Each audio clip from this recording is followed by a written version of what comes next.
Saludo a los que nos están mirando, viendo, observando desde distintas latitudes en este seminario de la Red de Turismo de CITED, que lo estamos desarrollando acá en la Universidad de la Frontera, en Chile. Eh, la expositora que nos va a acompañar en esta oportunidad que hemos construido con la idea de generar una instancia de aprendizaje acerca de estrategias de publicación, consejos que lo hace. Además, alguien que es muy experta en el área. Raquel Huete es catedrática de Sociología de la Universidad de Alicante, doctora de Sociología y graduada de Turismo. Su incorporación en la universidad trabajó en agencias de viaje, turoperadores, fundaciones dedicadas a la gestión de la educación superior y empresas de investigación social. Fue directora general de turismo en el gobierno regional de la Comunidad de Valencia. Ha sido investigadora principal en distintos proyectos y contratos de investigación, todos ellos relacionados con el turismo y las migraciones. Es la directora del Grupo de Investigación y Planificación y gestión sostenible del turismo. Ha participado en numerosas conferencias relacionadas con el turismo, varias veces experta invitada a organismos internacionales, como la Organización Internacional de Turismo Social, la Organización Mundial de Turismo, la OSD y el Parlamento Europeo. Además de colaborar en el consejo de redacción de varias revistas especializadas, es coeditora de la revista Investigaciones Turísticas, editada por la Universidad de Alicante. Eh, Nos acompañan en esta ocasión en la Universidad de la Frontera en una estancia de investigación eh, que supera a esta actividad. Esta es una de las actividades que nos van a acompañar tanto Raquel Huete como Alejandro Mantecón, hoy día en este seminario o webinar CITED, en colaboración, por cierto, con el programa, como ya les señalaba, Iberoamericano de Ciencia y Tecnología. Pero además mañana vamos a tener otra actividad que va a ser presencial, un seminario de investigación, turismo, inmigraciones y cambio social, investigaciones y reflexiones desde Alicante, España.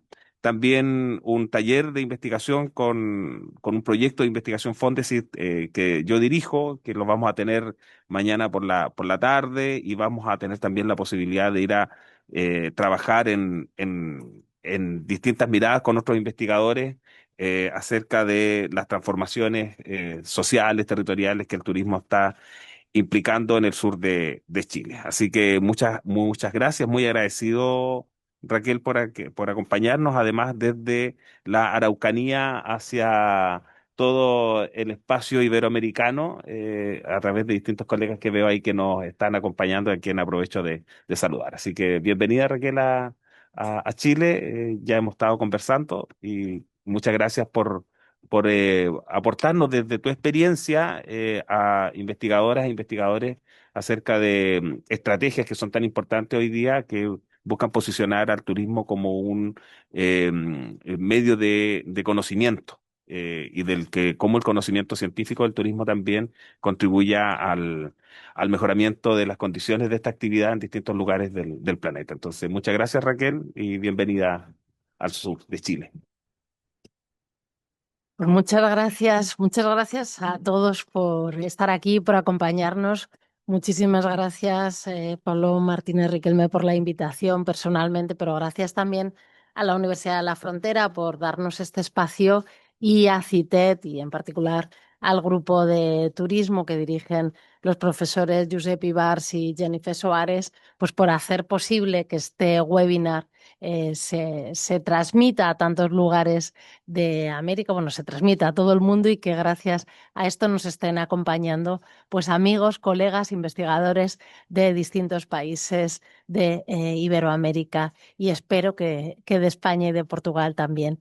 Y si no, en todo caso, tenemos que recordar que este seminario va a ser grabado y esto me parece importante y quiero casi subrayarlo porque lo que yo voy a pretender es desde mi experiencia como editora jefe, como directora, codirectora con el compañero Carlos Baños, de una revista que tiene ya una trayectoria, que está indexada en los registros más importantes, pues compartir cuáles son los consejos que a mí me gustaría que me hubieran dado cuando empecé a investigar. Veo en la sala, nos acompañan investigadores jóvenes y bueno, y además de agradecerles la presencia, les animo y ese es el objetivo de publicar, Pero quizás también para los senior nos viene bien recordar bueno, y subrayar cuáles son los tips que se dice ahora, como si esto fuera una receta de cocina, ¿no? Los consejos y cuáles son las estrategias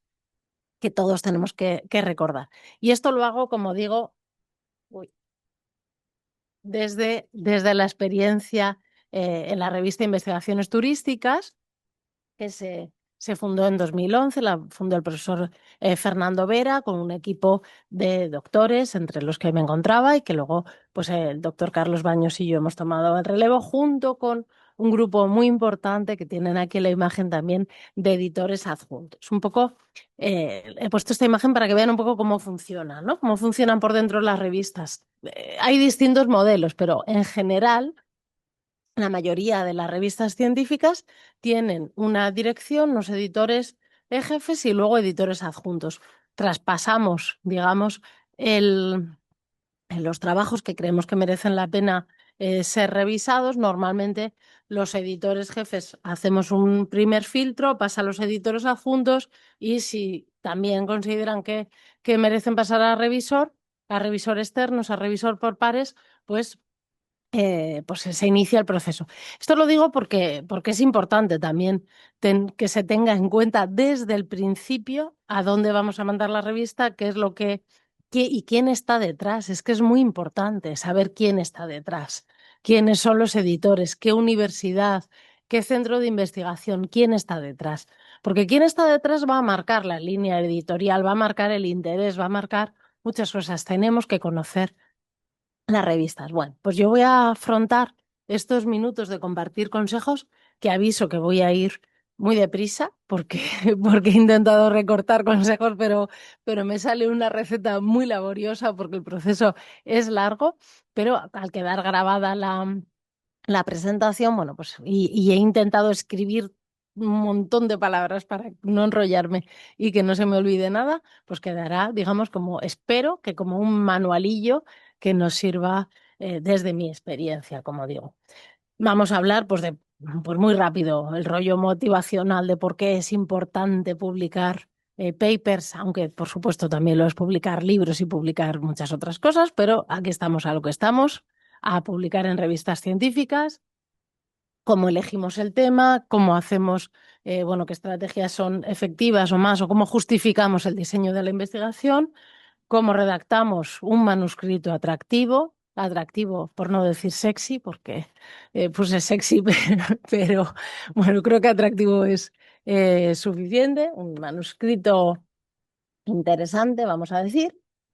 Cómo gestionamos ese proceso de revisión por pares, si llegamos a él. Y por último, algunas consideraciones éticas que no se nos pueden olvidar y que tenemos que tener pues siempre presente y algunos consejos finales por resultado de toda esta experiencia.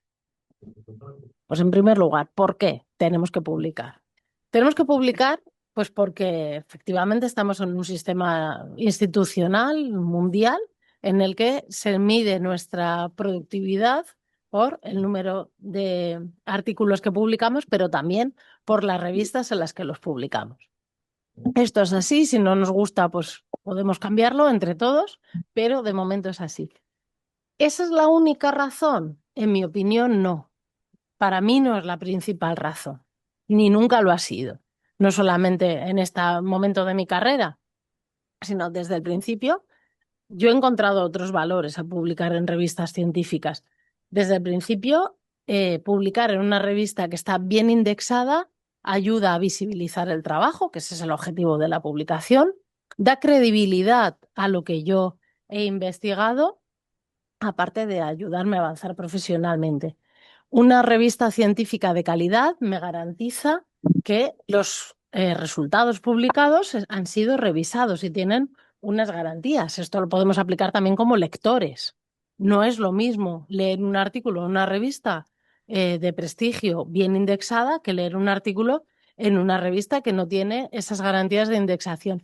¿Quiere decir que los artículos que se publican en revistas no indexadas son malos? No, todos no, pero no tienen la garantía que sí que tienen las revistas que tienen pues unas normas de unas normas de revisión y unas normas de calidad. No vamos a entrar más en esta cuestión porque además en el último webinar, que también está a disposición y está grabado en el webinar que hicimos el 30 de junio en la red CITED, estuvimos hablando distintos editores de distintas revistas sobre la importancia que tenían todos estos sistemas de calidad y las dificultades que nos encontraba. Además, sí que aparte de aprovechar a saludar a los colegas editores de otras revistas, les invito a todos a que recuperen ese webinar en el que se profundiza en estas cuestiones. ¿Vale? En todo caso, el propio proceso de lo que vamos a hablar hoy, el proceso de retroalimentación, en mi opinión, mejora el manuscrito. Hay veces que podemos discutir también si mejora el manuscrito o pierde su esencia. Bueno, pues lo podemos discutir, pero en principio mejora el manuscrito y lo hace más útil, hace que el resultado final sea más útil para todo el mundo, para los investigadores, pero también para la sociedad. El principio, elegir el tema. Claro, elegir el tema de investigación o elegir el tema del artículo. Elegir el tema de investigación, bueno, pues depende. Podemos estar inmersos en proyectos de investigación, que es lo lógico, que publiquemos trabajos que deriven de proyectos más grandes, pero dentro de proyectos de investigación tenemos también muchísima información muchas veces y tenemos que decidir cuál es el tema para un artículo. Porque lo que no puede ser es que como estoy en un proyecto que trata tantas cuestiones tan interesantes, las voy a meter todas en un artículo. Eso no, tenemos que decidir el tema. Yo estoy en un proyecto muy interesante sobre procesos de turistificación en la Araucanía. Necesito de todos esos procesos, de todo ese espacio, de todas esas vertientes, elegir un tema. ¿Cómo elijo el tema? Pues eso, que sea atractivo y seductor. Vale, ¿qué quiere decir? Quiere decir que sea oportuno. Es decir, que haya alguien preguntándose por ese tema, que responda a una pregunta, que sea viable y que sea significativo. Es decir, que aporte algo, que avance algo, que sea original, pero también que avance algo, que no sea una ocurrencia.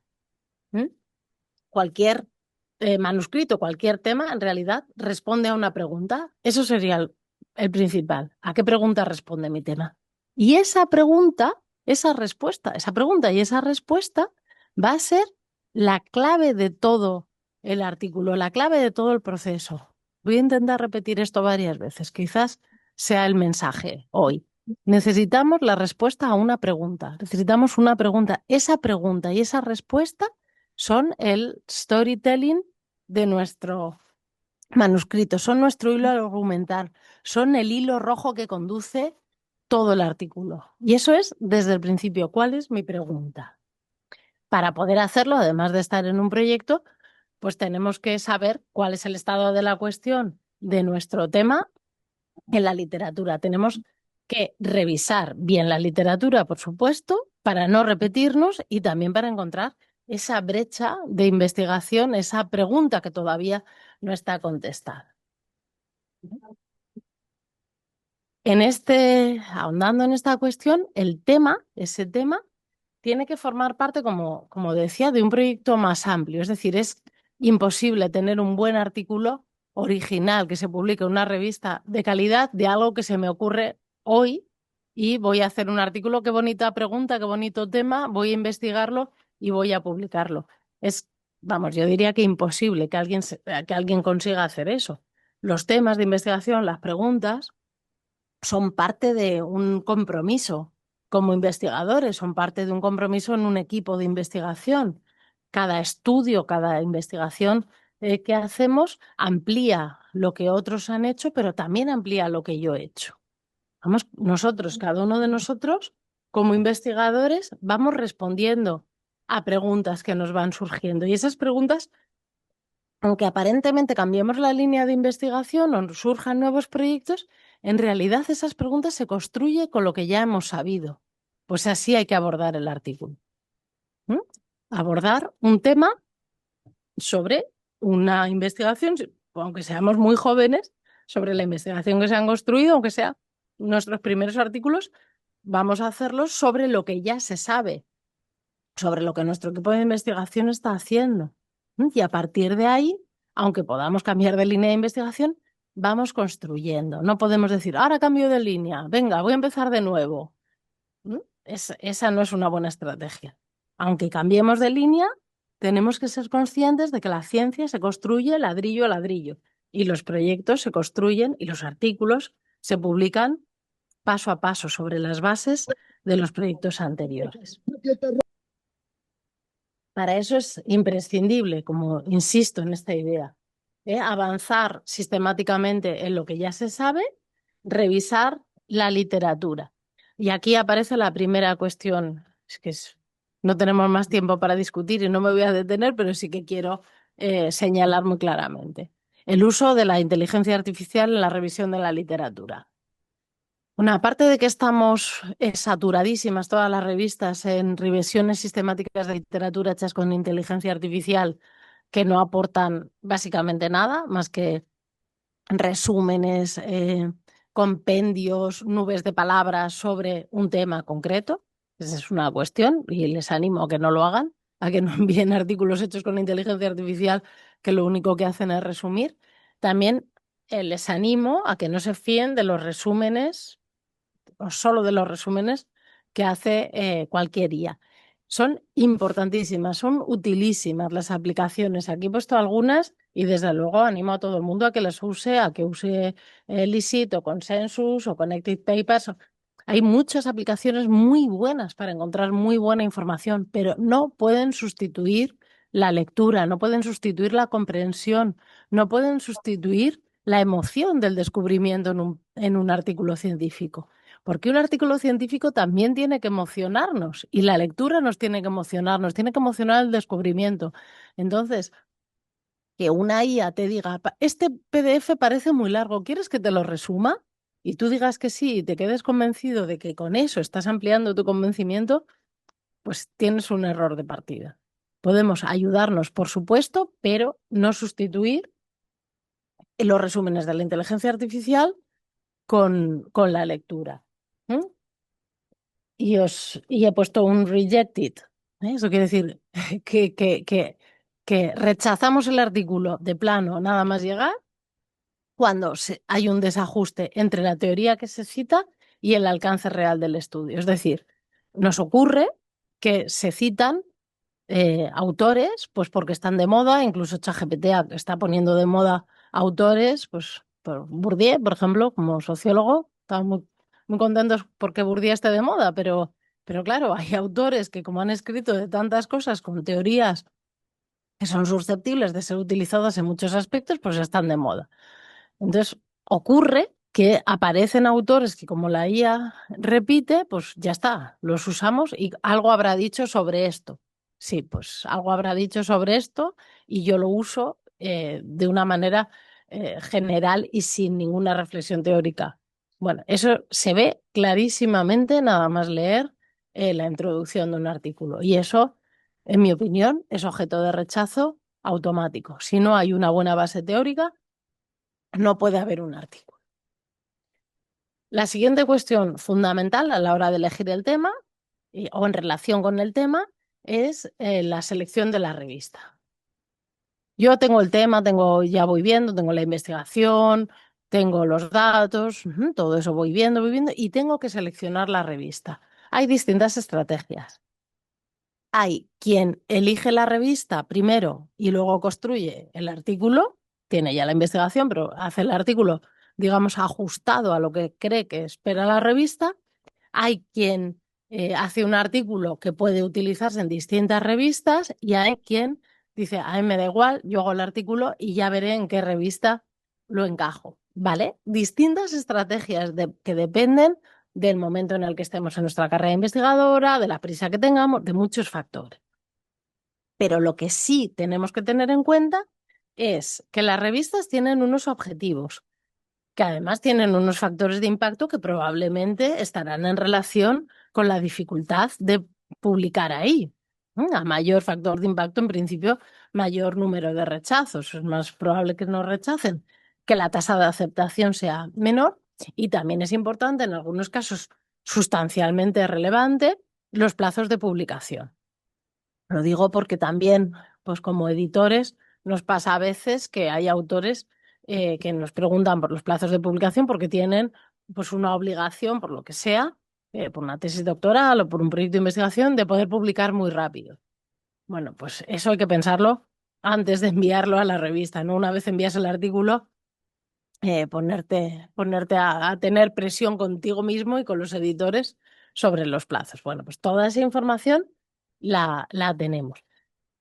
Y lo más importante, las revistas esperan artículos ajustados a su línea de trabajo. Por lo tanto, tenemos que leer sobre esa revista, tenemos que incorporar esas lecturas a nuestra revisión de la literatura para poder ajustar nuestro artículo a lo que esa revista espera. Un desajuste clarísimo entre el enfoque del manuscrito y el de la revista también es rechazo directo. Es que hay cosas, es que hay veces que se reciben artículos que no tienen directamente nada que ver. Nosotros en investigaciones turísticas, pues a veces recibimos artículos que lejanamente tienen que ver con el turismo. Y incluso en la carta de acompañamiento que a veces nos envían, no, no tiene que ver con el turismo, pero es importante porque no sé qué. Bueno, pues muy bien, mándalo a una revista en la que ese tema sea importante. En estas revistas de los compañeros de CITET, entre otras, he puesto la imagen de donde cada una de ellas, Ayana, RTour e Investigaciones Turísticas, explicamos a qué nos dedicamos cada revista. Es súper importante leer esto bien. Es tan importante como las normas. Leer a qué nos dedicamos, el objetivo y el alcance, sobre la revista. El foco, scope. ¿Vale? Cada uno, cada revista lo tenemos muy bien explicado. ¿Vale? Ya tenemos el tema, que en un taller de más tiempo os haría escribir el tema. ¿Cuál es mi tema? ¿Cuál es mi pregunta? Bien, lo tenemos en la cabeza, tenemos la revista, pues me gustaría mandarlo a investigaciones turísticas, me gustaría mandarlo a Llana, encaja, ¿vale? Encaja es es sobre turismo en el ámbito iberoamericano, vamos a ver. Vale, ¿y ahora qué? ¿En qué me tengo que fijar? ¿En cuáles son las partes de la investigación sobre las que tengo que poner el foco? De manera muy, muy resumida, los tips, las recetas para cada una de las partes. El marco conceptual sólido. Y aquí vuelvo otra vez a la idea de la IA. No nos va a resolver ninguna IA un marco conceptual sólido. Nos puede ayudar, nos va a ayudar mucho, pero no nos lo va a resolver, porque desde el principio tenemos que sentar las bases de nuestra investigación desde una perspectiva teórica. ¿No? Y un marco conceptual, un marco teórico, una revisión de la literatura, como queramos llamarlo, no se limita, y esto ocurre muchas veces, es verdad que ocurre en investigadores nobles en general y ocurre igual en tesis de máster, menos en tesis doctorales, pero muchas veces nos ocurre que los marcos teóricos consisten en García dijo, Mantecón comentó, Huete respondió y así, así, así. Eso no es un marco teórico. ¿Mm? En el marco teórico, los autores dialogan para encontrar una base sólida sobre la que construir las preguntas. Eso es un marco teórico. No, no tenemos tiempo ni es el objeto de esta charla profundizar en esto, pero sí que es importante porque aún recibimos artículos en los que simplemente se hacen esas revisiones, o peor, revisiones sistemáticas hechas con IA que no aportan nada, nada más que 93 artículos de los 250 encontrados utilizan la palabra turistificación. Pues muy bien, vale. ¿Eso es la base? No. La base de nuestra investigación es un marco teórico, es una perspectiva teórica amplia que nos ayude a responder preguntas. En esa búsqueda de la teoría es donde vamos a encontrar nuestra pregunta de investigación, porque en realidad ahí es donde vamos a identificar qué es lo que le pasa a nuestro problema que no está bien resuelto. Ahí es donde vamos a encontrar las limitaciones de la teoría. Ahí es donde vamos a poder hacer nuestro avance. Esa es una de las claves de nuestro hilo, de nuestra pregunta y de nuestra respuesta. ¿Vale? Y muy importante, y esto sí que es recordatorio para todos, jóvenes y no tan jóvenes, la teoría cohesiona todo el manuscrito. La teoría está desde el principio hasta el final. No vale elegir una perspectiva teórica en el marco teórico. Si voy a abordar este tema desde la perspectiva de no sé qué, y luego resulta que la metodología no tiene nada que ver con lo que se ha aplicado desde esa perspectiva teórica, los resultados, por supuesto, las conclusiones tampoco. No, la teoría cohesiona todo el artículo. Sí, esa perspectiva teórica es la que has elegido, tiene que ir a lo largo de toda la investigación meridianamente clara, desde la introducción hasta las conclusiones. Y por supuesto, tiene que ser coherente con la metodología. ¿Mm? Que esta es otra, o la siguiente, digamos, la siguiente fase, otra de las fases. No puede ser tampoco tener una perspectiva teórica o un abordaje, una postura ontológica a la hora de abordar el tema de investigación que claramente sea cualitativa o que claramente esté abordado desde perspectivas interpretativas y de repente digas, vale, y ahora voy a hacer una encuesta. Bueno, pues algo no funciona. No funciona ni en tu teoría ni en tu metodología. Tenemos que tener coherencia, tiene que haber integridad, ¿m? Tiene que haber solidez. Solidez en lo que hacemos y solidez en cómo lo justificamos. Cada uno empieza a leer los artículos científicos por donde mejor le parece, pero yo leo el resumen y leo la metodología. Si el abstract no está bien, y de eso hablaremos, tenemos un problema, pero desde luego, si en la metodología no me dicen cuántas entrevistas han hecho, cómo han hecho el trabajo de campo, dónde lo han hecho, en qué fechas lo han hecho, con qué investigadores, con qué medios, si eso no está, ya no me creo nada del artículo. ¿Mm? Esta es mi opinión. Y como investigadora, creo que hay que justificar la solidez del trabajo que se ha hecho declarando cada una de las fases de la metodología. Y eso es importantísimo, porque muchas veces encontramos artículos con metodologías esqueléticas. Y si nos creemos que estamos haciendo ciencias y sabemos que las ciencias sociales son ciencia, necesitamos justificarnos, necesitamos aclarar que efectivamente lo que hemos hecho responde al método científico. Y una parte fundamental, absolutamente, es las hipótesis o las preguntas de investigación, pero centrémonos en las hipótesis. Tienen que ser consistentes, consistentes con todo lo que hemos hecho antes y también consistentes con lo que van a ser nuestras conclusiones.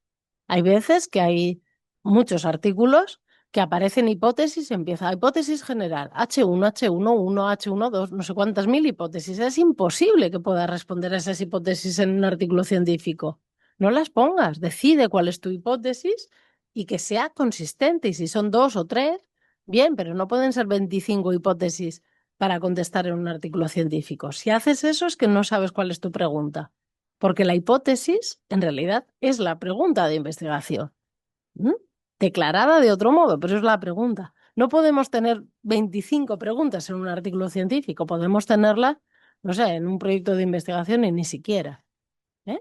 La hipótesis tiene que ser consistente, tiene que estar bien estructurada. Si no está bien estructurada, si no sabemos si es una hipótesis de causalidad o una hipótesis de relación o cualquiera de la que decidamos, es que no sabemos cuál es nuestra pregunta. Y el trabajo se cae y el argumento se cae. La hipótesis tiene que estar bien, tiene que ser consistente y tiene que estar declarada, tiene que estar en el artículo. Es la pregunta claramente declarada. Otra de las cuestiones sobre la metodología que no podemos dejar de pasar por alto es el tema de los estudios de caso. Esta también. Aquí es una conversación que mantenemos pues bastante habitualmente mi compañero codirector de la revista, Carlos Baños y yo. Un estudio de caso, solo porque ponga yo qué sé, el problema de la turistificación, punto. El caso de Pucón ya está mal y tengo que rechazarlo porque es un estudio de caso. No, pero tampoco porque haga 25 estudios de caso y los junte y haga una especie de amalgama, es mejor. ¿No? Un estudio de caso es un abordaje metodológico muy útil cuando aporta conocimiento a la ciencia en general. Si se agota en sí mismo, no es un aporte valioso, no es un aporte valioso para una revista, porque en las revistas lo que tratamos es de divulgar, de difundir el conocimiento que nos ayude a los otros investigadores. Si es un estudio de caso que en sí mismo se agota, puede ser un plan estratégico de un pueblo, puede ser no sé cuántas cosas que nos llegan, decimos, muy bien, esto es muy útil, claro, para ese pueblo, para ese sitio, pero en sí mismo está muy bien, puede ser una cuestión práctica aplicada, pero no es un artículo científico. ¿Vale? Eso en los estudios de un caso. Y en los estudios de 25 casos nos ocurre, o de 25 o de 50 o los que sean, ocurre lo mismo que lo que decía yo del marco teórico antes. Aunque tú hayas leído 50 autores o 97 artículos, me da igual. Si lo único que me dices es que la palabra no sé qué se repite no sé cuántas veces y que el autor más citado es no sé cuál y que las redes entre los autores son no sé cuáles, pues no me sirve. Lo mismo con los casos. Ya puedes tener 25 casos, que si no hay una aportación valiosa, si los casos son en realidad una justaposición de cuestiones que no aportan nada nuevo, tampoco me sirve. Entonces, la decisión de un caso o muchos casos es una decisión que tiene que tener la coherencia, la misma coherencia que la metodología y que las teorías. Dependerá de nuestra investigación. Pero, desde luego, lo que sí que tiene que estar claro es que hay un avance del conocimiento y que no se limita al propio caso.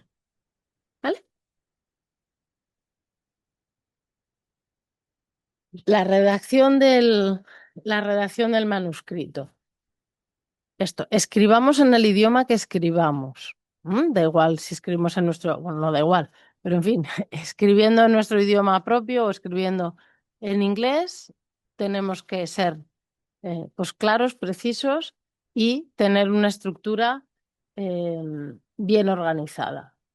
Oraciones bien construidas, consistente en los tiempos verbales, que esto también parece algo de perogrullo, pero ocurre que a veces el artículo empieza en tiempo presente y de repente a mitad de artículo nos vamos a tiempo pasado. Tiene que haber cohesión interna entre las secciones y los párrafos y en las revistas anglosajonas es muy, muy, muy importante esta conexión y muy, muy, muy importante los conectores. Yo a veces animo a los, sobre todo a los investigadores jóvenes, a que tomen el artículo que más les gusta de una revista y traten de reproducir los párrafos en sí mismos, las secciones y los párrafos, porque en muchas revistas anglosajonas de primer nivel está tan delimitado qué es lo que se pone en cada párrafo, en cada artículo, en cada sección, que salirse de ahí es más complicado. Entonces, un ejercicio puede ser intentar replicar un artículo que nos guste, intentar replicar la estructura, ¿eh? No sé si me entendéis, ¿vale? Replicar la estructura. En las revistas latinoamericanas no tenemos, digamos, tanta tradición de mantener esas estructuras tan estrictas, pero sí que tenemos, desde luego, pues la necesidad de que el lenguaje sea eh, coherente y que nos lleve. Y aquí insisto en esta idea. Tiene que haber un relato. Tengo que tener ganas, una vez leída la introducción, tener ganas de saber cómo sigue. Esta es la pregunta, ¿vale? ¿Y cómo se va a responder? Y cuando llegan las conclusiones, saber cómo se ha respondido y que sea coherente con lo que me habían prometido. No puede ser que en la introducción me prometan que me van a descubrir algo y llegan las conclusiones y resulta que no hayamos descubierto nada. Tiene que haber coherencia, es una película, es un, si queréis, un vídeo, ¿no? En el que hay una introducción que marca unas expectativas de respuesta, un cómo voy a responder, un qué estoy respondiendo y, por último, unas conclusiones. También cuidado, también sobre todo los jóvenes con la jerga y con los acrónimos, que eso, pues si en un artículo tienes que ir a mirar qué es lo que quería decir una cosa, pues ya desde el principio ya confunde tanto a los lectores como a los revisores. El, el resumen. Fundamentalísimo, y aquí también se nos olvida a todos, porque ya estamos cansados y ya no sabemos cómo hacer toda nuestra gran obra, resumirla en 150 palabras, en 200 palabras. Bueno, pues es muy importante. Si hay que dejar descansar el manuscrito una semana y luego retomarlo, pues se hace, porque es muy importante. Aquí sí que las aplicaciones de inteligencia artificial son magníficas haciendo esto, pero lo mismo, pierden el alma del autor, pierden la emoción, no está tan claro, hay que tener muy entrenada a tu IA para que escriba como tú. ¿Eh? También cuidado, hacen buenos resúmenes y seguramente tendrán buenas indexaciones, pero hay que tener cuidado. Hay que tener cuidado de que se cumplan las partes, que se presente el problema, la metodología, los hallazgos y por lo menos en el resumen que haya alguna implicación. Digamos, dejar ahí el gustillo de querer seguir leyendo porque, ay, mira, este artículo va a resolverme esto, ha resuelto esto, ha descubierto esto. No poner todas las conclusiones, pero bueno, que sí que nos anime a seguir leyendo. Lo mismo el título.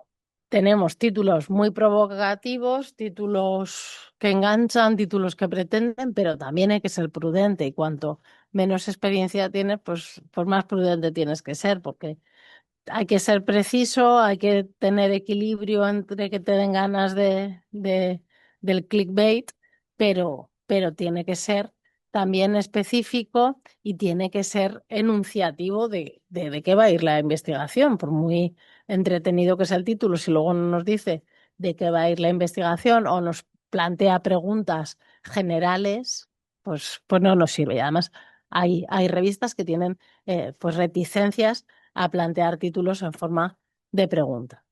Pues el título requiere pues conciencia y requiere tiempo y efectivamente aquí ChatGPT es buenísimo poniendo títulos, pero para eso tenemos que tener un buen manuscrito de apoyo. La introducción, y voy a intentar ir más rápido porque, porque todavía vamos por la introducción. La introducción. eh, Situar el tema, ¿eh? ¿De qué voy a hablar? Pero ¿de qué voy a hablar tanto en contexto académico como en contexto real? Hay veces que no solamente en estudios de caso, hay veces, el otro día revisaba yo un artículo sobre un deporte que tenía importancia en el turismo, pero desde el principio hablaban de ese deporte como si todos fuéramos expertos en el deporte. Yo no sabía, me tuve que ir a Google a buscar ese deporte, qué deporte era, en qué consistía, si había que darle una pelota, a jugar pues no tenía ni idea. Sin embargo, el autor, entusiasmado con ese tema, daba por supuesto que yo sabía, bueno, que se sabía que era. Bueno, pues situar en contextos académicos, situar también la lectura, animar a la lectura, es la guía que nos va a ayudar. ¿Este artículo de qué va? ¿No? Pues aquí. ¿Y qué partes tiene? Pues aquí. ¿Y a qué preguntas responde? Pues aquí. Esto es lo último que escribimos. Escribimos la introducción cuando está todo ya escrito. Declaramos las partes, presentamos la estructura y al final de la introducción ya tenemos que tener clara cuál va a ser nuestra pregunta y nuestra hipótesis. Es, vamos, el índice casi. ¿Vale?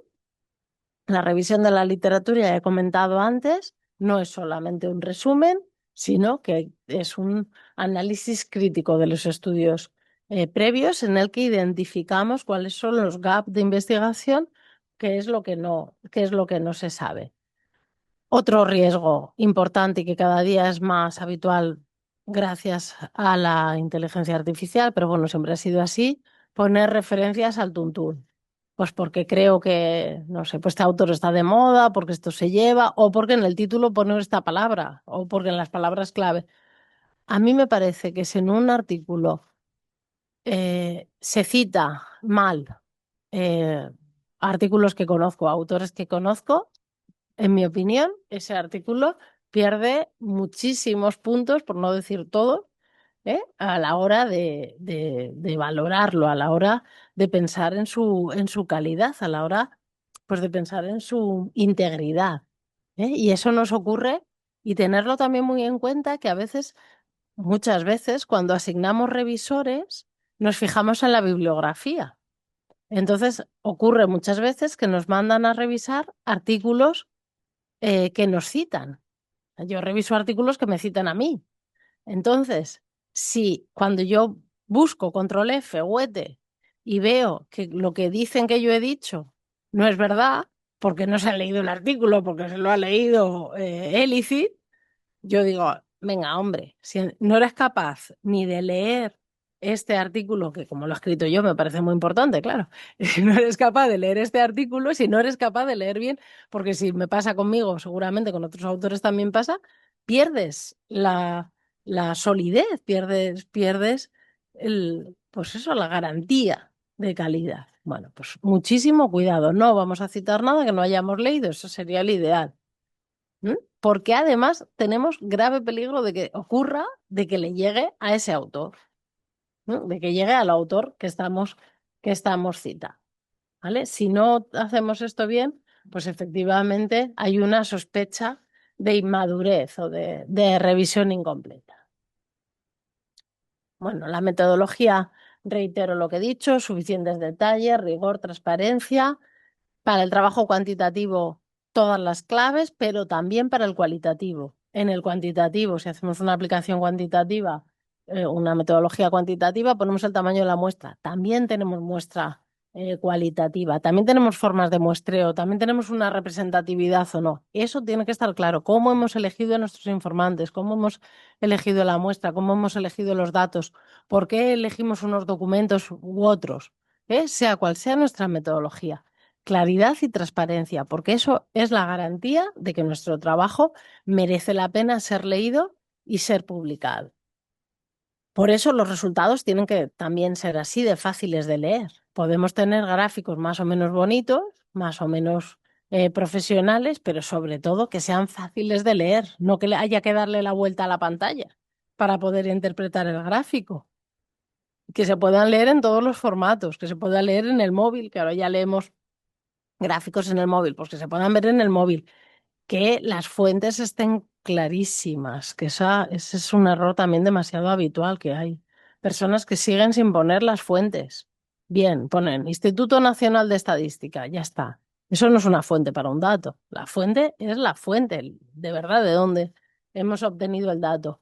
Los títulos, seguir las normas de la revista y que los datos y que los resultados sean coherentes con las hipótesis y con las preguntas y que sigan una metodología, porque esa es otra, que nos encontramos artículos que dicen que van a hacer una metodología cualitativa porque han hecho entrevistas y de repente presentan un gráfico de barras con las respuestas. Que tú dices, vamos a ver, si la metodología es cualitativa no me puedes presentar unos resultados como si hubieras hecho una encuesta. ¿Vale? Eso, súper importante. Coherencia en todo y claridad. Yo creo que esa es la clave. Coherencia y claridad.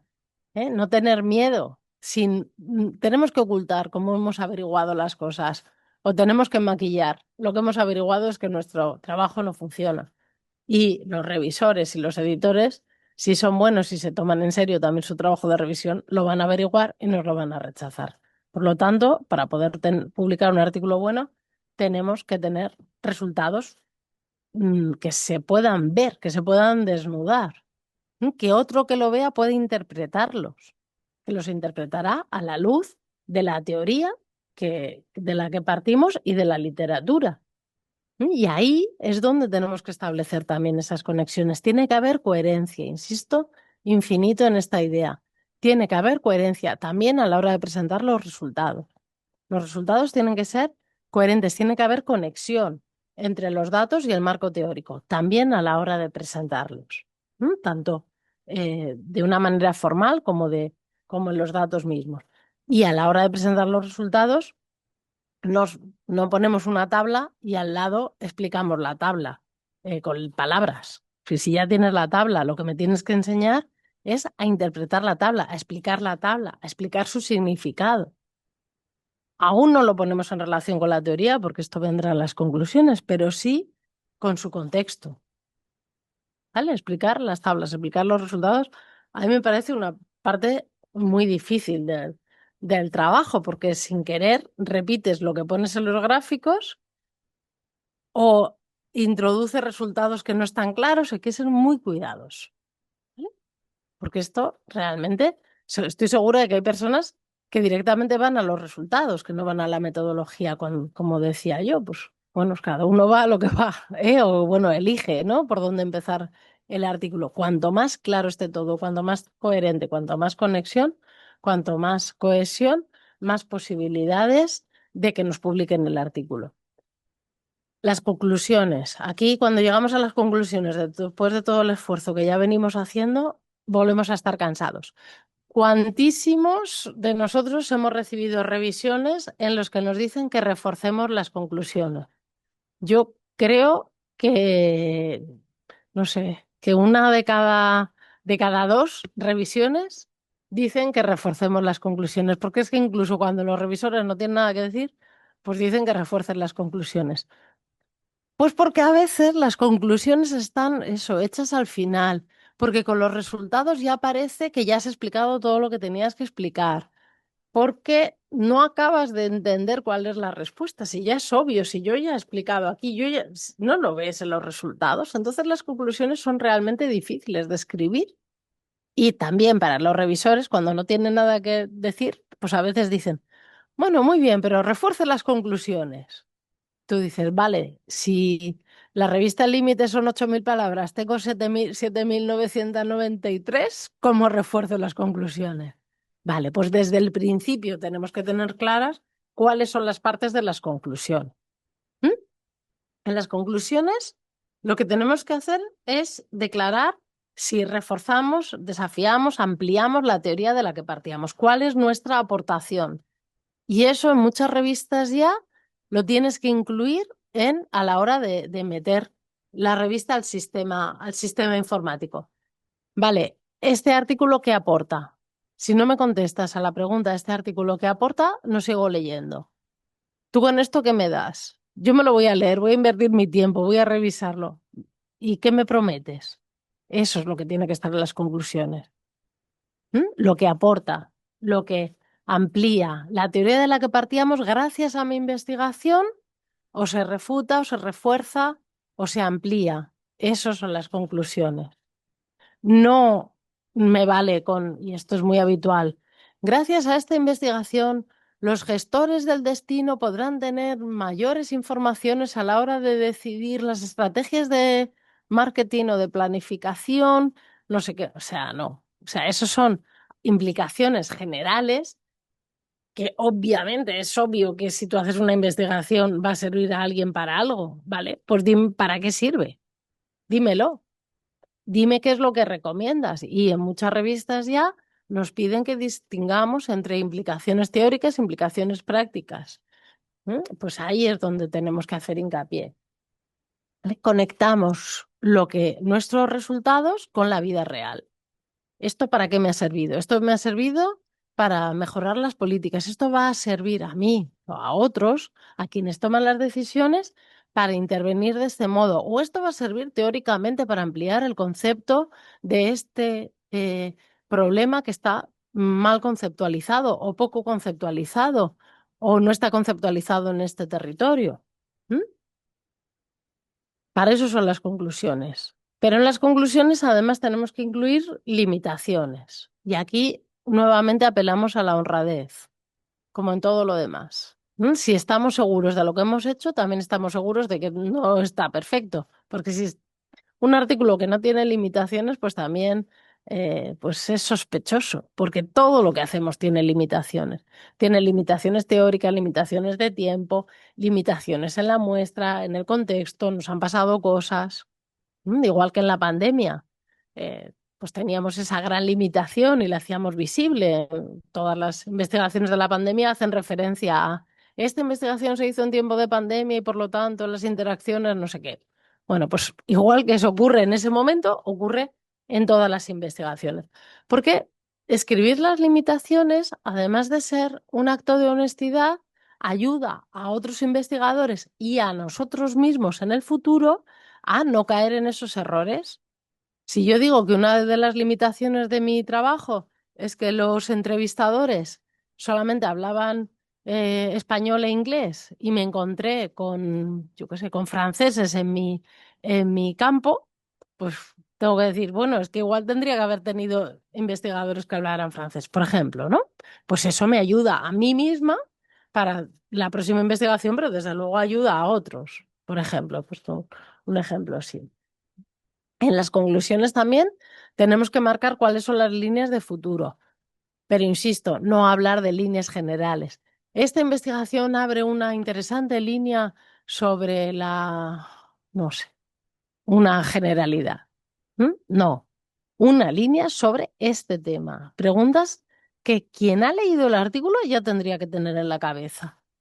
Y yo que he hecho la investigación las tengo claras. ¿Hacia dónde voy? ¿Qué es lo que este artículo me abre? ¿Vale? Tendría que ser pues la guía de quien quiera seguir mi investigación hacia dónde podría ir.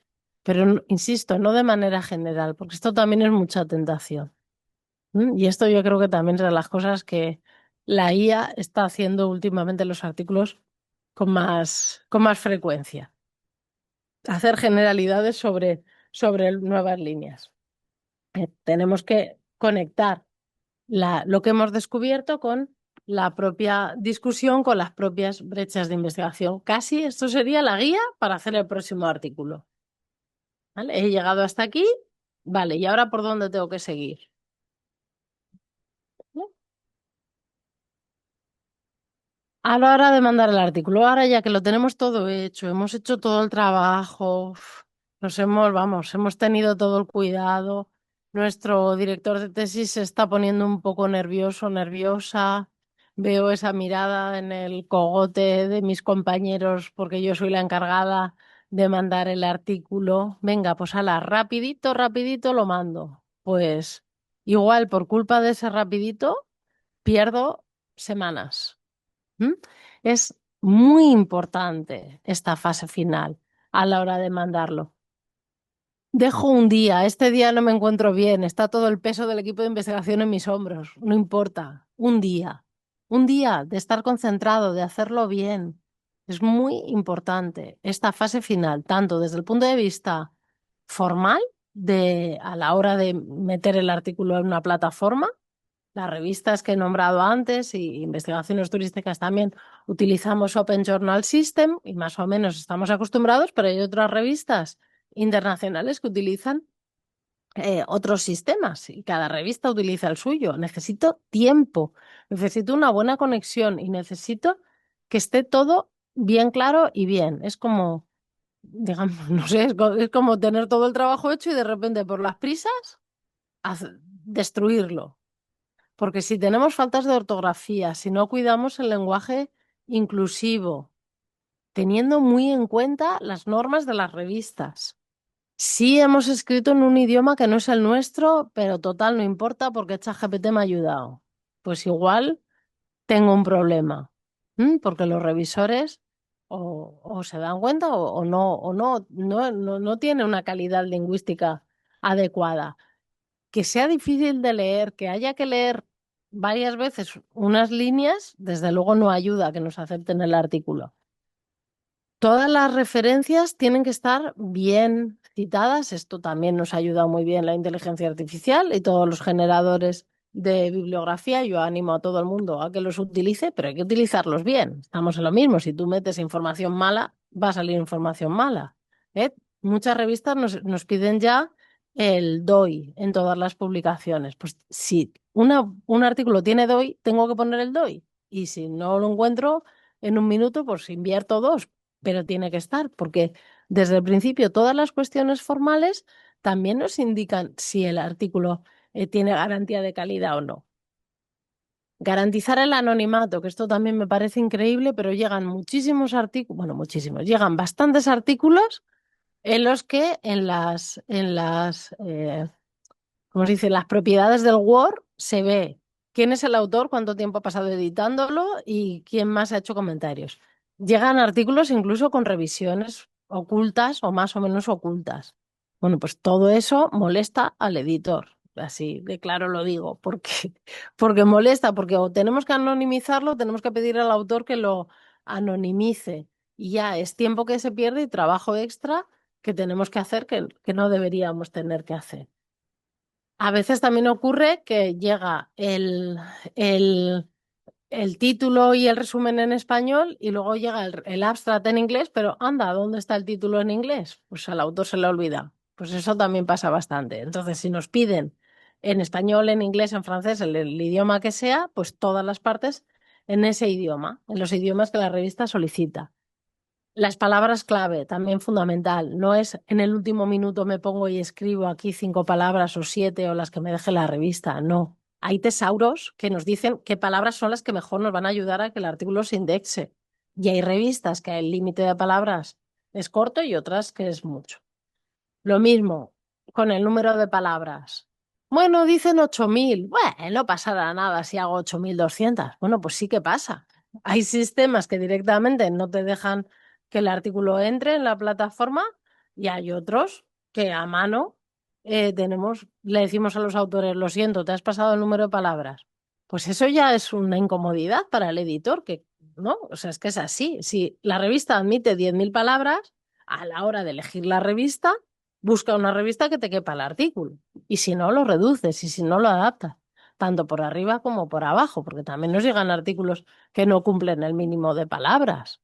Bueno, pues planteate que no es la revista adecuada. Si tu artículo te ocupa 3.000 palabras, no lo mandes a una que el mínimo sean 5.000. Bueno, pues así con todo, con los estilos, hay revistas ya que tienen sistemas informáticos muy avanzados en los que no importa el formato, por ejemplo, y se mandan en cualquier formato y el propio sistema reformatea ya el formato de las revistas, y hay otras en las que todavía tenemos que tener más cuidado con el formato porque después del proceso es una persona, un humano, el que tiene que formatear. Bueno, pues cuanto más fácil esté todo desde el principio, para los editores, para los revisores, para todo el personal que trabaja en las revistas, pues mejor, porque al final ahorraremos tiempo y tenemos que reconocer que cuando un artículo da problemas, incluso de formato desde el principio, se genera en los editores y sobre todo los editores, se genera, digamos, una cierta,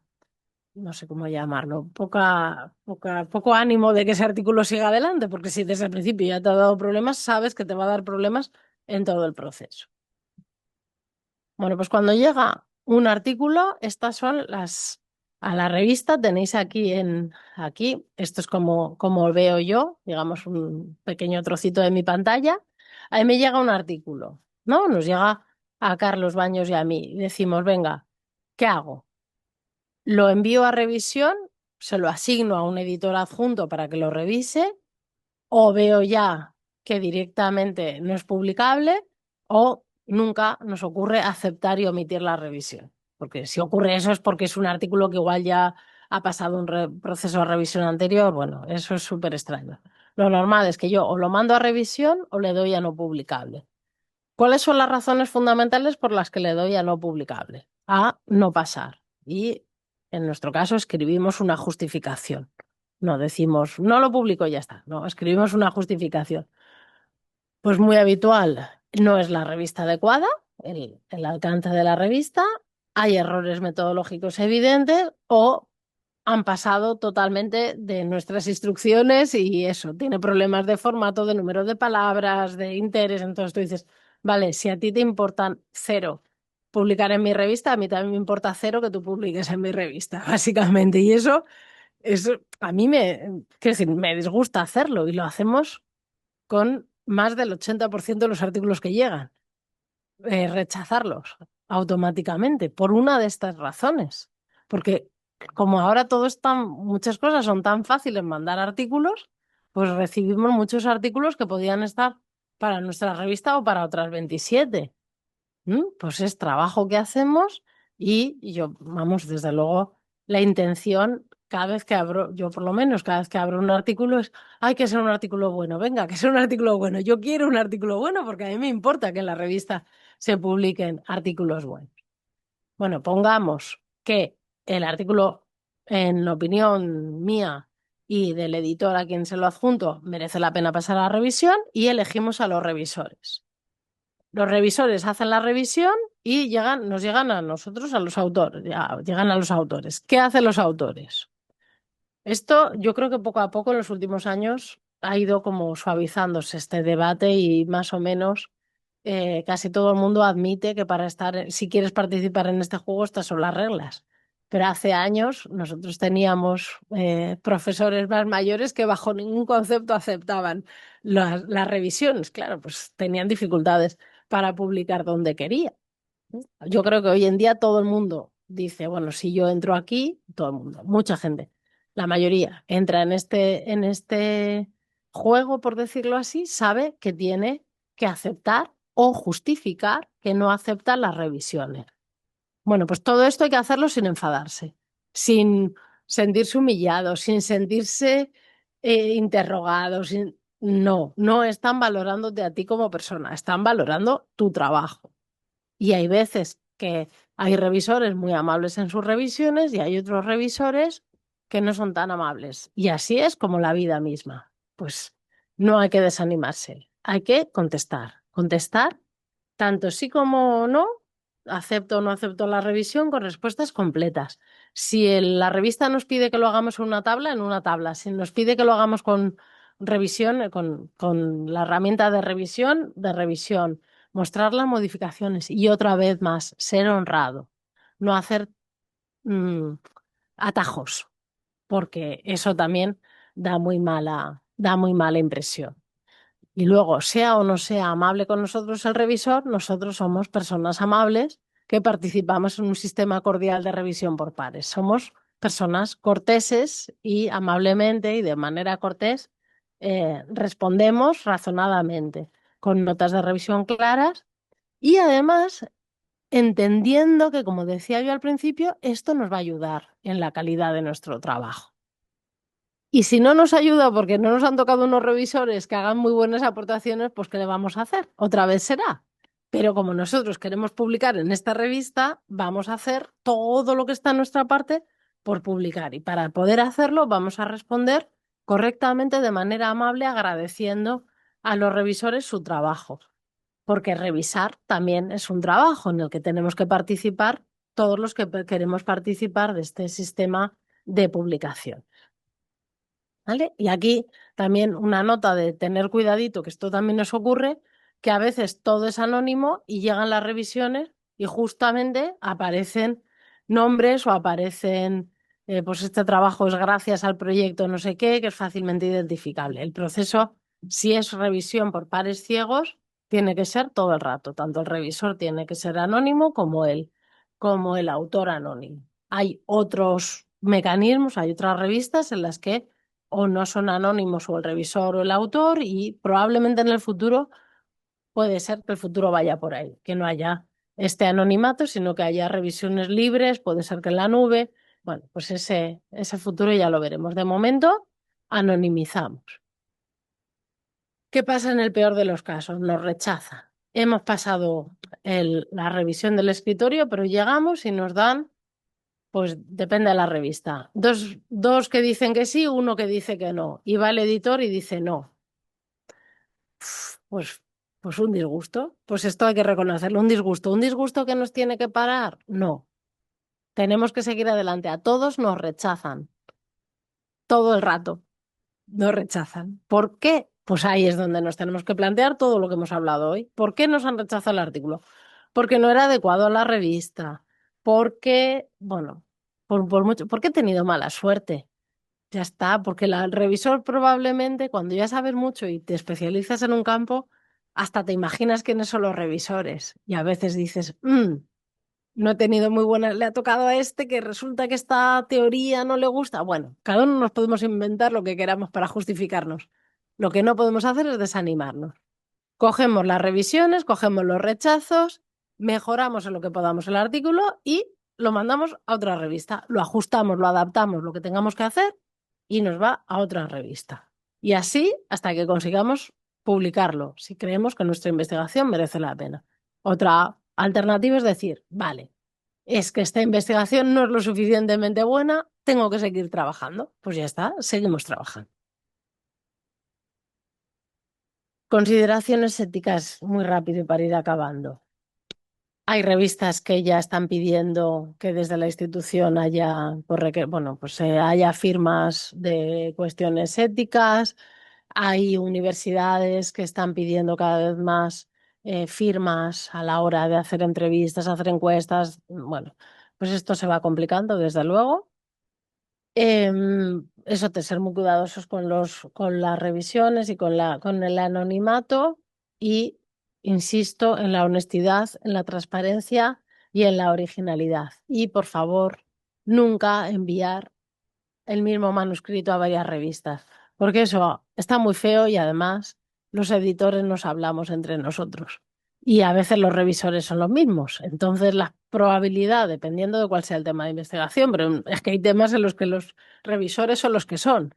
Entonces, si te llega un artículo por dos revistas distintas, pues desde luego lo avisas, ¿eh? Entonces, además de estar muy feo y romper pues el trabajo de mucha gente, además nos pueden pillar.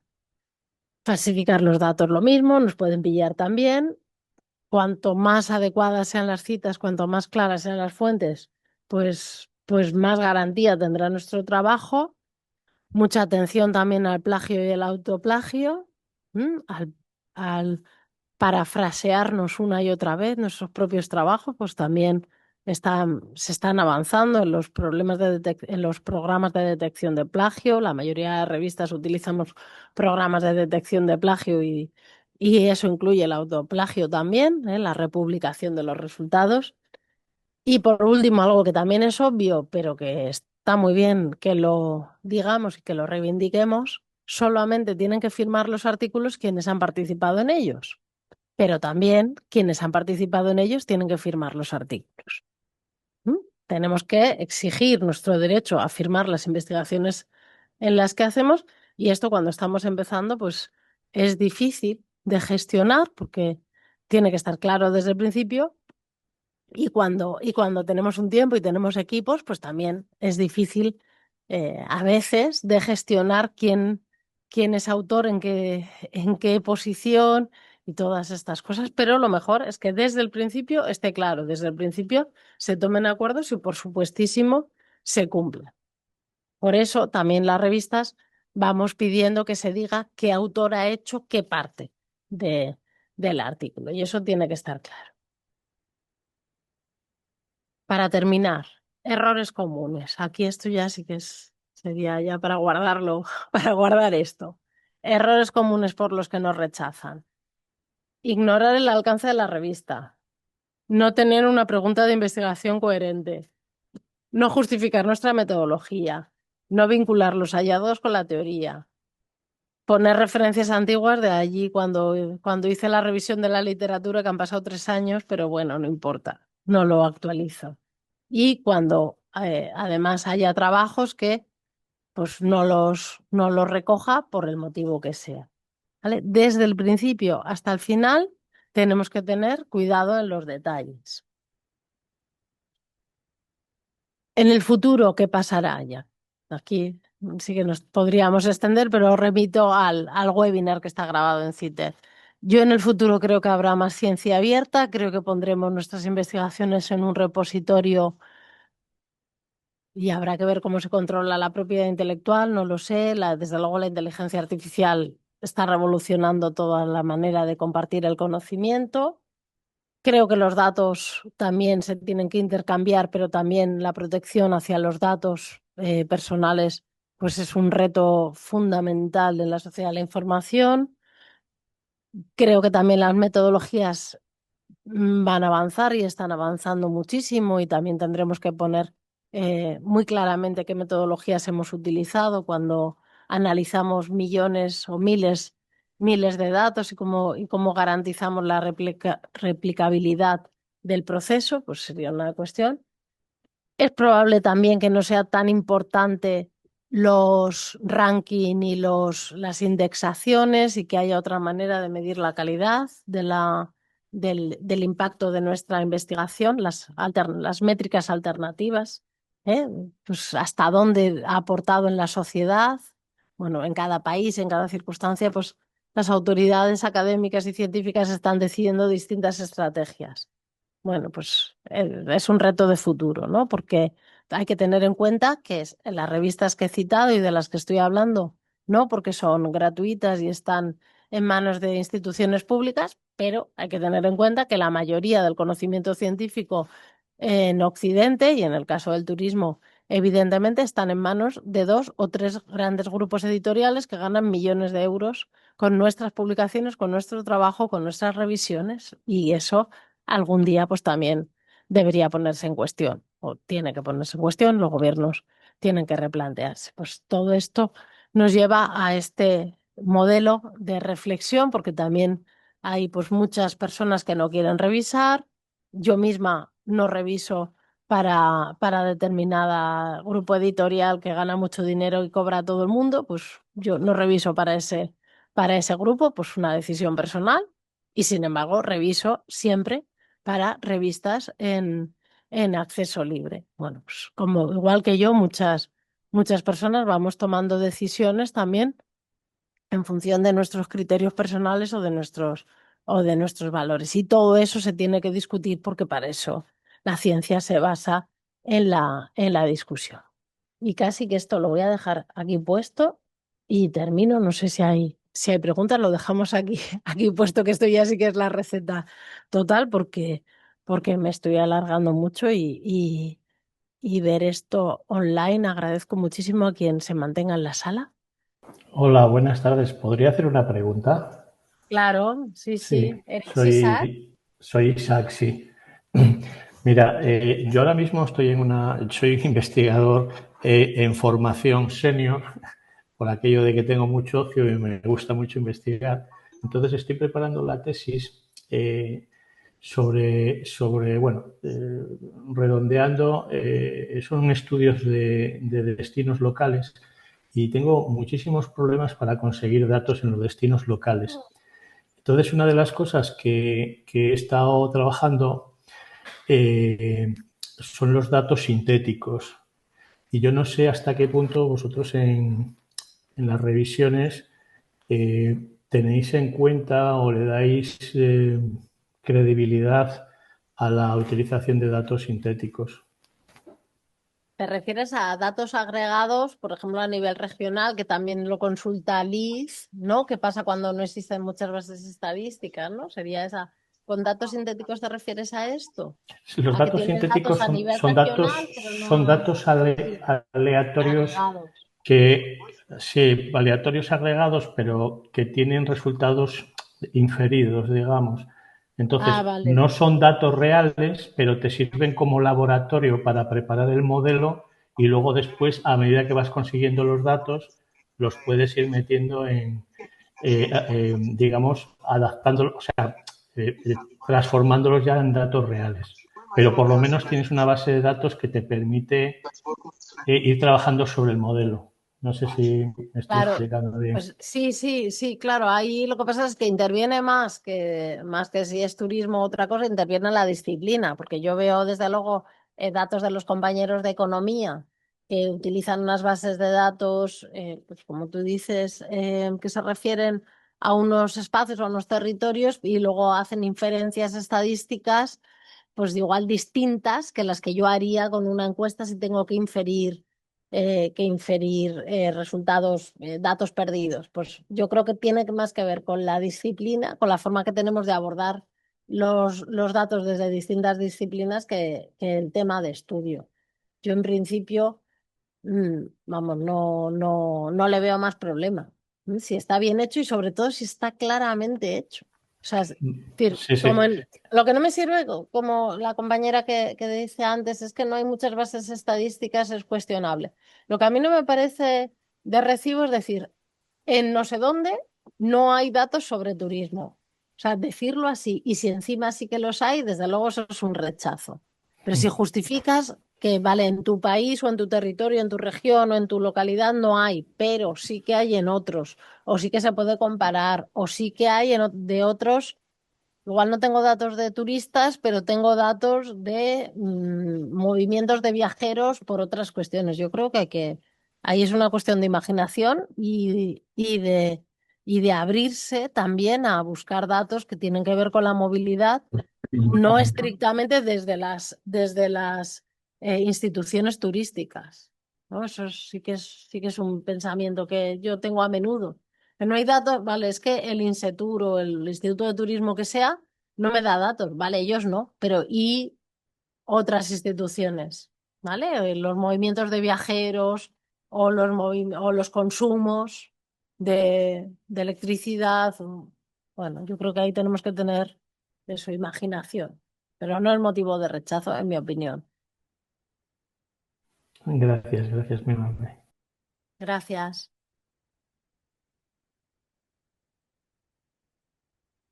Claro, dices, en América hay destinos donde simplemente no hay datos, claro, no hay datos en turismo, pero hay datos sobre el número de vehículos. Claro, también que los datos sean accesibles o no, pues claro, si es que las realidades son muy distintas y muy complejas. Y también, igual te necesitas esos datos, igual no los necesitas, que también hay veces que nos empeñamos un poco demasiado, ¿eh? Claro, el dato depende de la pregunta. Igual para tu objeto de estudio no es tan importante saber la procedencia de los viajeros, o igual sí, o igual es muy importante saber la motivación principal del viaje, o igual no, no lo sé. No sé si hay alguna pregunta más. Hola, sí, yo tengo una preguntita. Saludos desde Ecuador. Hola, Zoraida. Sí, tengo una pregunta más bien por el tema de preferencias al momento de que las revistas acepten. Si es que hay alguna preferencia por investigaciones donde se utiliza más investigación de tipo cuantitativa sobre las cualitativas. Porque Claro, me, y quería saber por qué, o qué es lo que le hace falta a las investigaciones cualitativas para tener más aceptación, porque de mi poca experiencia de que he publicado, he tenido mayor aceptación cuando voy por el lado desde la parte exploratorio, de la parte mm, de investigación cuantitativa, más que cuando quiero abordar un tema de publicación de tipo cualitativa. Gracias. pues sí, gracias por la pregunta porque es muy interesante. Ahí es donde está el objeto de la revista, el objetivo de la revista, qué es lo que se publica, cómo se publica, desde qué disciplinas son mayoritarias. Desde luego en investigaciones turísticas no tenemos ninguna preferencia. De hecho, no creo ni que tengamos la estadística de no está en la base de datos estadística de cuántos artículos publicamos cualitativos, cuantitativos o mixtos. Pero sí que es verdad que hay tendencias editoriales y, pues, por ejemplo, en los últimos años hay una tendencia, creo yo, hacia los estudios mixtos, pero bueno, pues va un poco por modas, va un poco por líneas de trabajo y ahí lo importante es leer qué es lo que la revista, pues más o menos está publicando y hay una tendencia que sí que podemos ver. Esta es una opinión.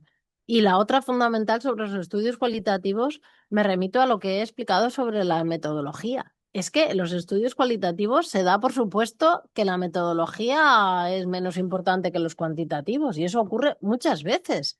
Y no se explica cómo se ha hecho el muestreo, y no se explica quiénes han sido los entrevistadores, y no se explica cuál es la relevancia, cómo se ha hecho la selección de los informantes, en qué idioma se ha hecho, en qué condiciones se ha hecho. Muchas cosas, igual en disciplinas en las que como la antropología, en los que lo cualitativo es muy importante, sí que lo tienen más trabajado, pero hay otras disciplinas que llegan a la perspectiva cualitativa en tiempos recientes y dicen, bueno, pues nada, pues hemos ido allí, hemos hablado con 20 personas, nos han dicho esto y esto es lo que hay. Pues yo creo que es un problema de metodología, y de transparencia en la metodología. Esta es mi opinión. Y luego sí que hay una tendencia mundial y está en todos nosotros, es un sesgo cognitivo compartido que tenemos todos en este mundo, en el que los datos numéricos parecen aportar mayor robustez a nuestras declaraciones que los datos cualitativos. Por eso los medios de comunicación están llenos de porcentajes. Del 83% dice esto. Si yo te hubiera contestado sí, tenemos datos que indican que el 60% de las revistas prefieren metodología cualitativa frente al 34,7% que prefieren no sé qué, seguramente te lo hubieras creído más que con la respuesta cualitativa que he dado. ¿Por qué? Porque hay un sesgo cognitivo contra el que yo creo que tenemos que trabajar todos, ¿m? Para poner el foco en la calidad, no en la metodología. ¿Te he contestado, Zoraida? Ahora dice aproximadamente el 83,4. Sí, muchísimas gracias. Gracias. Pues nada. Ay, sobre el autoplagio. ¿Qué se puede considerar autoplagio? ¿Qué precauciones? Claro, aquí esto, mm, pues lo importante es citarse, aunque sea autocitarse. Claro, nos pasa, por ejemplo, con las publicaciones en los repositorios abiertos de las universidades. Esto nos pasa y es algo que comentamos a veces, ¿no? Si, por ejemplo, en un trabajo de final de máster se pone en el repositorio y resulta que el estudiante y su director piensan que podría dar lugar a un artículo, dice, si lo pongo en un repositorio abierto, me van a detectar autoplagios y tomo partes importantes del artículo. Claro, pues ahí primero tenemos posibilidades de parafrasear correctamente, adaptar, porque lo que no puede ser tampoco es que un trabajo de 70 páginas de 80 se vaya a convertir, reduciéndolo sin más, en un trabajo de 8.000 palabras, con lo cual hay un trabajo importante. Y luego que podemos poner una nota, y se hace muchas veces, de este artículo. Es la germina de una semilla anterior, no sé, ¿eh? Es resultado de una adaptación de una conferencia pues que se impartió en no sé dónde y que está publicada. Pero bueno, yo creo que también cuanto más abiertos sean los datos, cuanto más abierta sea la ciencia, más ganaremos todos, porque esto ocurre también con los apuntes de clase, que siga habiendo personas que no ponen los apuntes en abierto, las presentaciones en abierto. Sigue ocurriendo, que son cosas que a mí no me caben en la cabeza, pero siguen pasando en este mundo, ¿no? Que hay personas que no quieren compartir su conocimiento por si acaso se lo copian. Bueno, pues ojalá. Ojalá lo que se produjera fuera digno de ser copiado siempre y ojalá lo que produjéramos nosotros fuera digno también de ser reproducido. Yo tendría cuidado en no copiar trozos largos y desde luego importante citar. ¿Mm? Vale, Camila, ¿te he respondido?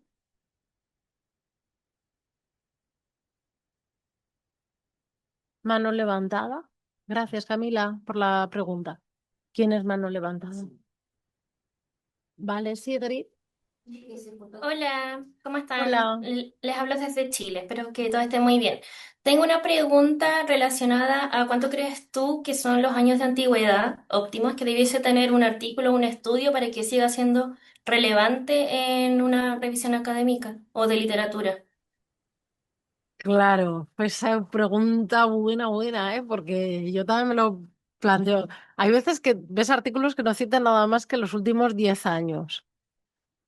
Hay otros artículos que solo citan lo que se supercita, lo que se cita tantas veces. Es que es verdad que la decisión de las citas es muy importante, pero claro, ¿cómo no vas a citar al autor que ha puesto las bases sobre el tema? Pero por otra parte, ¿por qué tienes que citar siempre al autor que ha puesto las bases sobre el tema? Quiero decir, pues he nombrado antes a Bourdieu, ¿no?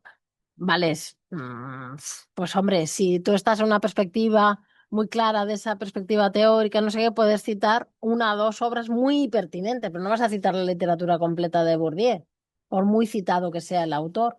Pero por otra parte, si hay un artículo seminal fundamental que pone las bases sobre tu tema, ¿vas a dejar de citarlo a los 15 años? De todas maneras, esto es un negocio. Eh, y hay editoriales que se lo toman como un negocio. Y lamentablemente yo he recibido revisiones en las que dice la literatura que usted cita no está al alcance de nuestros lectores. ¿Qué quiere decir? Tiene que citar de mi grupo editorial porque así me puntúa más y mejoro los rankings. Entonces, efectivamente, hay que hacer un balance entre la literatura que utilizo, la literatura que utiliza la revista a la que lo voy a enviar, porque también si envío un artículo a una revista y no hay ninguna referencia de esa revista, también te pueden decir, vamos a ver, ¿por qué me lo mandas a mí si resulta que mi propia revista no te ha aportado nada? Pues desde luego son decisiones importantes porque además hay restricciones de espacio. No sé, es que depende tantísimo del tema. ¿Sabes? Es que hay temas que van, no sé, yo de los que yo trabajo, pues yo qué sé, los nómadas digitales van a velocidad no sé, de la luz, ¿eh? Y las citas, y estoy segura que el artículo que ahora mismo están citando más de los que hemos escrito en los últimos años, pues ese artículo igual va a tener 3 años de vida, 4, porque en realidad es algo tan tecnológico lo que estamos aportando, que es que se va a caducar en 3 años. Sin embargo, creo que artículos pues que han sentado unas bases conceptuales más importantes para poder explicar otras cosas, incluso, vamos, incluso escritos por nosotros mismos, creo que esos artículos van a seguir teniendo citas a lo largo de mucho tiempo. Eso, mira, con Google Escolar lo ves claramente. Qué artículos perduran, qué artículos no, pues tantas cosas. Y luego hay artículos interesantísimos que tienen muy pocas citas. Y sin embargo la gente los lee, pero no encuentran el sitio para ser citados. Siento no ser más específica en mi respuesta. Creo que depende de la revista. Me quedó muy claro. Muchas gracias. Raquel, esto al estilo se escucha, yo creo, al estilo que tienen las revistas. Unas revistas tienen un estilo de citación, de referencia, de tipo de letra, y otras revistas tienen otro. Y una de las cosas que a veces ocurre es que uno tiene un texto y tiene que adaptarlo. ¿Tú crees que en algún momento vaya a triunfar la homogenización o se va a mantener esto de que las revistas tengan sus propias preferencias de estilos del diario? Sí, yo creo que la tecnología está avanzando, lo he comentado igual un poco demasiado rápido, la tecnología está avanzando de modo que ya hay revistas en los que no hay que adaptar los estilos, los textos y todo. Tú mandas el texto plano y el propio sistema te lo convierte al estilo de lectura para revisores y cuando se aprueba y está todo claro, el propio sistema te lo convierte al estilo final de su editorial y le das el visto bueno y no haces nada en el medio. Y eso, ojalá tuviéramos la tecnología en las universidades públicas y en los centros de institución del Open Journal System para que nos hiciera esto, pero no. Nuestro Open Journal System no nos lo hace. Pero bueno, las editoriales, ay, ahora mismo no me acuerdo de una así, no puedo decir 100% cuál ha sido, pero un artículo que hemos enviado no hace mucho. Tal cual, era texto plano y se te... Es que era prodigioso, es que hasta Astra se te... Ponías el Word y entonces te cogía el trocito del Astra y se ponía en la casilla Astra, el trocito del título en la casilla título. Luego todo lo demás en texto plano, le dabas que sí, frum, y ya está. Y se convertía al texto para revisión. Los revisores recogían eso, cuando te venía la revisión trabajabas sobre eso y luego ya una vez aceptado, otra vez se reconvertía en sus modelos de revisión. Y luego en las editoriales buenas, pues también tienes una persona que también te hace las revisiones de todo, te comprueba todo, todas las referencias, todo, todo. Que en algunas editoriales, en las de pago que tienen tantísimo dinero, tantísima financiación, pues lo hacen unas personas que cobran por hacerlo y en las otras lo hacemos los editores y las personas de apoyo que no, que lo hacemos por gratis, por amor al sistema. Ahí en el público tienen aquí otra pregunta. Acá igual de la uso. Sí, ya. Yo tengo una duda respecto al uso de la IA, porque hoy en día con el avance ya que está teniendo, realmente eh, la usamos todo el tiempo, o sea, es inevitable su uso, pero realmente ¿cuándo entonces sería recomendable para trabajo de investigación en sí, o elaboración de artículos? ¿Cuándo en sí nos serviría realmente la IA? Porque ya en resumen, no, mejor leer uno, me quedó claro eso, que mejor leerlo uno, el artículo, pero ¿cuándo va a servir a mí la IA entonces? Sirve para hacer te sirve muchísimo y la tienes que usar desde el principio. No he dicho leer uno a uno todos los artículos, te sirve para depurar los artículos. Igual que te sirve, no sé, de saber qué artículos son más citados y en las búsquedas de artículos leer los artículos más citados, que no tienen por qué ser los mejores, pero sí los más citados. No sé, yo la utilizo desde el principio.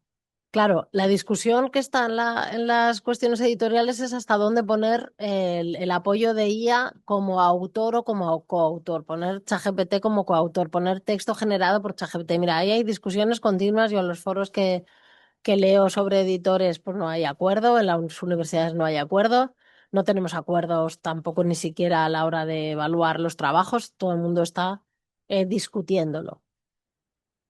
Yo creo que la honradez es la clave siempre. quiero decir, es como decir, no es que use calculadora o es que use en muchos artículos, SPSS versión 22. A mí qué me importa si has usado la versión 22 o la 23. Claro que quiero saber que has usado SPSS o que has usado R o que has usado Python. Sí que lo quiero saber, pero la versión, el software, si lo has comprado libre o si es pirateado, pues la verdad es que me da igual, ¿no? Entonces yo creo que son herramientas que tenemos que aprender a usar con honradez y con transparencia. Yo creo que hay que usarlas desde el principio. Claro, y hay que entrenar a tu ChatGPT ahora entrenar a tu ChatGPT, la semana que viene a otro, y usar y decidir y tus programas de gestión de referencias, pues también los que tu institución si aquí, pues depende de cada universidad, si tienen acuerdos. Nosotros, por ejemplo, tenemos acuerdos con RevWorks para gestor de referencias, pero también puedes usar Zotero gratis y también las editoriales y también los gestores de referencia están incorporando IA y ya te van llevando hacia dónde tienes que leer qué. Pues ahí hay que ser crítico, porque claro que a la hora de elegir los artículos te van llevando hacia dónde quieren que tú vayas leyendo. Y claro que si lo haces en el camino te vas a dejar un montón de literatura interesante. Igual que si solo lees en español, te dejas un mundo, si solo lees en inglés, te dejas un mundo y ahora gracias a la IA deberíamos empezar a leer también en francés, en alemán, en otros idiomas que hasta ahora en las corrientes, por ejemplo, de turismo, están en otras vías. Porque ¿cuántos leéis artículos en francés? En turismo, poquísimos, estoy segura. Artículos en alemán, artículos en italiano, poquísimos. Pues gracias a los avances en la traducción deberíamos empezar a leerlos más e incorporarlos más. Pues como todas las herramientas, como los cuchillos que sirven para pelar la fruta o no. No sé si algo más o ya. Ay, sí, ay, Josep, gracias. Yo creo que ya, ¿no? Hemos agotado ya al público, a los moderadores. Yo creo que también el tiempo quizá ya estamos muy por encima de la hora, ¿no? Y Sí. ha sido un webinar, yo creo que tremendamente interesante, ¿no? Nos ha aportado ahí una visión desde tu experiencia como editora fantástica y cada uno desde nuestro ámbito de actuación hemos tomado buena nota de aquello que siempre podemos mejorar, ¿no? Que en esto de la investigación y de la publicación siempre tenemos margen de mejora y así nos lo recuerdan todos y cada uno de los evaluadores, que algunos nos quieren mucho y otros no nos quieren demasiado, ¿no? En nombre de CITED, de la profesora Jennifer Soares y el mío, muchísimas gracias, Pablo, muchísimas gracias, Raquel, por este fantástico webinar. Saludos para todos los presentes y animaros a trabajar en esta línea de cooperación. Hoy nos hemos reunido aquí investigadores e investigadoras de diferentes universidades y esta red pretende ser un marco de colaboración para poder ir produciendo más y mejorando el posicionamiento y la relevancia de la investigación en turismo que hacemos desde los países iberoamericanos. Muchas gracias a todos y a todas. Sí, bueno, yo agradecer también a Raquel que partimos en esta primera actividad, pero que vamos a continuar mañana a las 11 de la mañana de Chile con el seminario Turismo, Migraciones y Cambio Social, Investigaciones y Reflexiones desde Alicante, España, que se realizará acá en la Universidad de la Frontera de manera presencial en esta ocasión. Aprovechamos la maravilla de la tecnología y de la globalización porque el seminario se hizo en Temuco, que lo están grabando en España, en Alicante, debería estarlo grabando Joseph para que quede publicado en la red.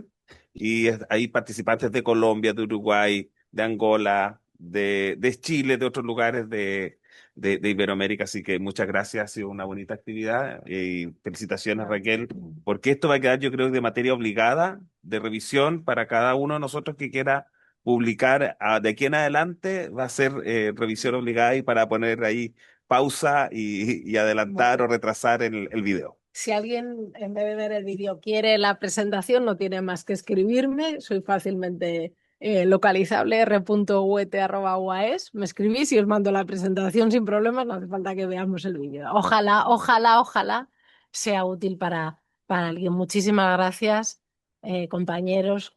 Josep y Jennifer, también editores adjuntos de investigaciones turísticas. Muchas gracias por todo vuestro trabajo siempre y gracias por la oportunidad a la Universidad de la Frontera. Gracias. Muchas Nos gracias. vemos. Muchas gracias.